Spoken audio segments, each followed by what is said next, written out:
Hello বন্ধুরা, চলে এলাম নতুন একটা ভিডিও নিয়ে। তো আজকের ভিডিওটা করতে বা বলতে খুবই খারাপ লাগছিল যে মায়ের চলে যাওয়ার দিন এসে গেছিলো, মানে মা আবার বাড়িতে ফিরবেন। তো এটা সবারই খারাপ লাগার কথা, তো কী আর করা, তো এটাই তোমাদের সঙ্গে শেয়ার করছি।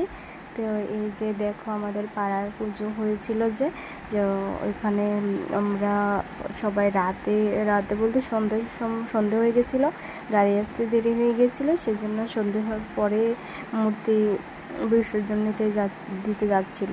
তো এই যে ঠাকুরগুলোকে সব উঠিয়ে নিচ্ছিল।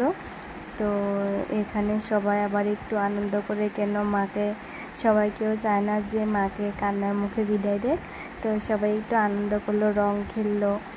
তো সবাই একটু হোলি খেলে টেলে তারপরে মাকে আনন্দের মধ্যে বিদায় জানাতে চাইছিল। তো এই যে সবাই, আমি সেরকম কাউকে লাগাইনি, তো আমার সন্ধ্যেবেলার রংটা বেশ একটা ভালো লাগছিল না, তো আমাকে অন্যরা লাগিয়ে দিচ্ছিল, সবাইকে লাগিয়ে দিয়েছিল একটুখানি। তো সব মায়েরা দিদিরা সবাই এসেছিল, তো সবাই একে একে আনন্দ করছিল। তো গানও এখান দিয়ে আবার বক্স গান বাজছিল, আমি সাউন্ড দিতে পারিনি, কপিরাইট চলে আসবে।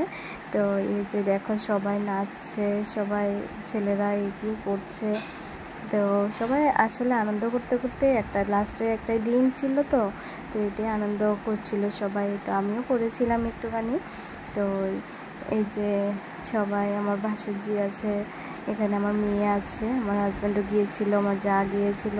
তো দেখতে দেখতে মায়ের বিসর্জনের সময় এসে পড়েছিল। এই যে এটা একটা জায়গা নেই সেরকম, এটাতে